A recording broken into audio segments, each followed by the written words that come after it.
What is going on, Legionnaires? Welcome to the channel. I'm Mark, and if you're just tuning in, this video is a little bit different than stuff I normally do, but I really wanted to talk about this because I've mentioned it before in different hangouts or live streams I've done, but I wanted to get other people's thoughts. Hopefully some people will see this and you can weigh in the comment section. But since I jumped on YouTube some years ago, I've heard this phrase uttered over and over again from different content creators and even repeated by viewers and commenters and chats. And it's really just gotten under my skin, not like it's renting space in my head, but it's a blatant lie. And I think it's harmful for this hobby that I love so dearly. So I want to unpack it and get your thoughts on it. Let's get into it.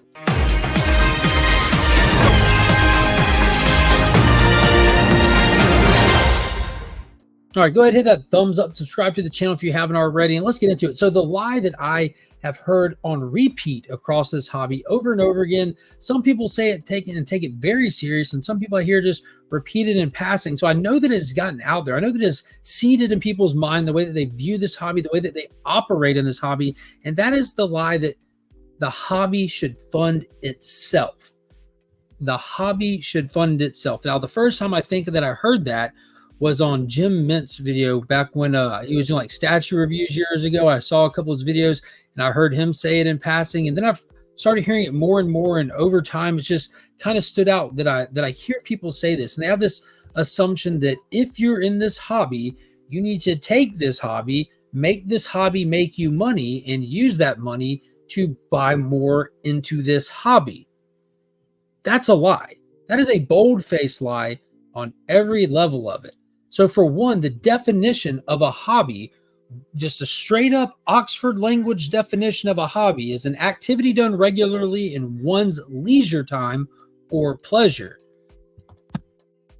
Leisure time or pleasure done regularly. So that's that. Like this, that's a very precise definition, and what this hobby is can kind of skew from that definition a little bit.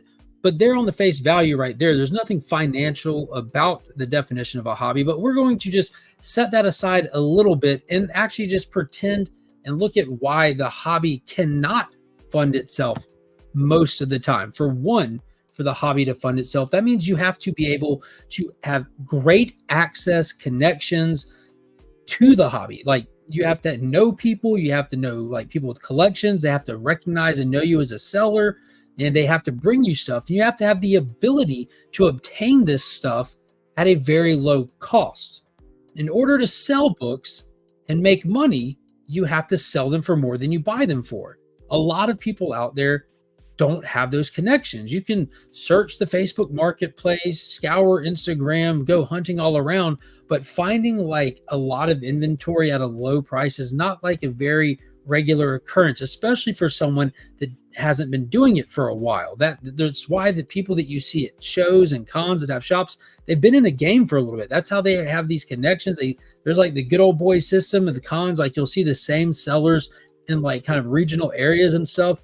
But unless you have that ability, you're really just buying books at fair market value and selling them for over fair market value to try to make $1, or you're losing money. If you're not able to have those connections and get books for cheap enough, you're never going to be able to compete in that marketplace. It is huge. With the invention of social media and the accessibility of comics, they are everywhere. Everybody who wants to sell can just take a picture, post it up, and they are now a seller, a valid one at that. But are you moving books? Are you able to sell stuff? You can go on eBay right now. Look at that Silver Surfer slab that I unboxed last week from that Big Time Collectibles mystery box and see where internet is painted with those. Like, at least half of that 500 print run is up on eBay right now.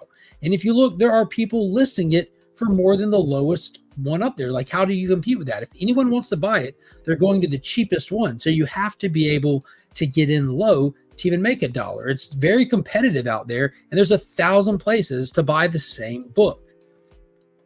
Next up, the biggest thing that really bothers me is what it does to new collectors. This is the part that really got my attention, that made me really want to make this video and get other people's thoughts on it, because I've kind of grown up around comics, but there's a lot of people that get into the hobby every day, and they're going to be getting in and looking on social media and finding these bigger platforms, these bigger channels that are saying this phrase, make the hobby fund itself, and they're going to go into a comic shop or go online to buy comics with the mind's eye that I need to get something valuable. I need to get something that it retains monetary value so that I can potentially read it and then turn around and sell it. It's like, to get comic book clout in the collecting hobby, you have to be selling books.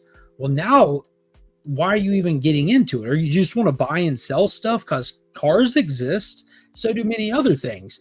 But if you're going into a shop and you're thinking, I wonder what's hot today, I wonder what someone else wants, and that's you're never going to fall in deep love with this hobby, which it's so easy to do and so fun to do if you're just chasing imaginary dollar signs first, versus like hearing a character that you like or experiencing it in a movie or television show, or hearing someone talk about it, or seeing an explained video talking about a story, and you're like, that's amazing, I want to know more about that character, and you go there wanting to read about it.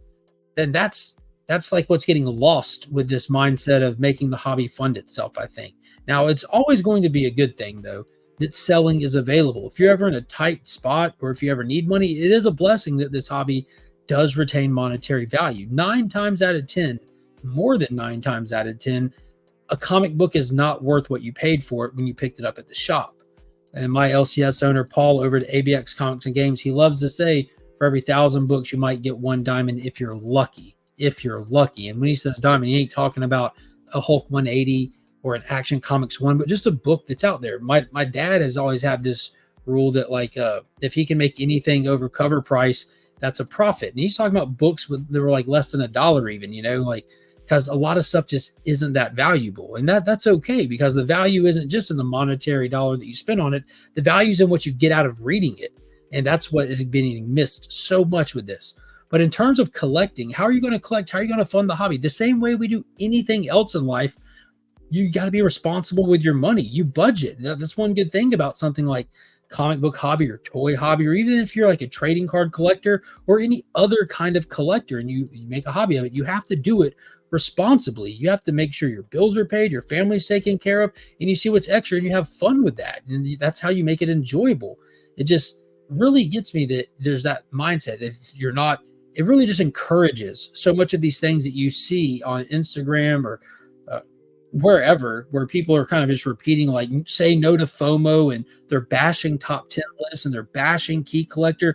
Those things wouldn't exist without the mindset of making the hobby fund itself. They wouldn't be needed like that. But that's why they exist. There's so many people out there looking for that information so that they can attempt to collect and profit off of it, to collect more, if they're even doing it well enough to even attempt it. But just think, you're not the only one with that app. You're not the only one with that information. These successful sellers out there that are buying stuff and investing in stuff and speculating on stuff successfully tend to do their own research and find that information. If you're getting information first from a shared source, you're too late. It's kind of like buying a key for a movie that just got announced. You're too late. If it was announced, if a trailer dropped, you're too late. And that's perfectly fine. You might be able to rush in there and do something, but just remember, like, this hobby is meant to spark community, to spark excitement, to escape into a whole nother universe of characters, of just absolute amazingness. And that really is what it's all about first and foremost. It's a blessing that we get to experience and have that, and still have something that holds monetary value.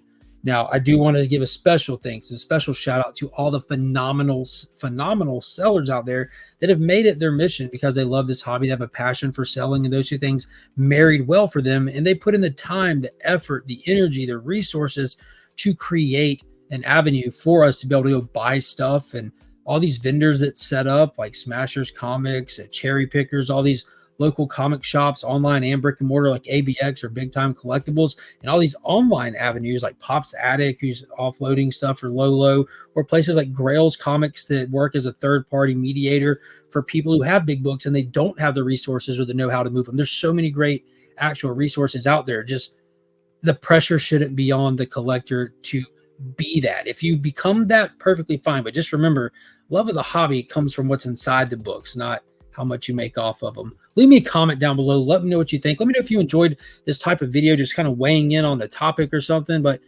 I'll think about doing something else like this. I just want to see how this does or it goes over. If we get some conversation out of it, that's really what I want, is be able to talk to some people and get some feedback and bounce some conversation off in the comment section below. Be sure to hit that thumbs up on the way out. I appreciate each and every one of y'all. Until next time, we are Legion.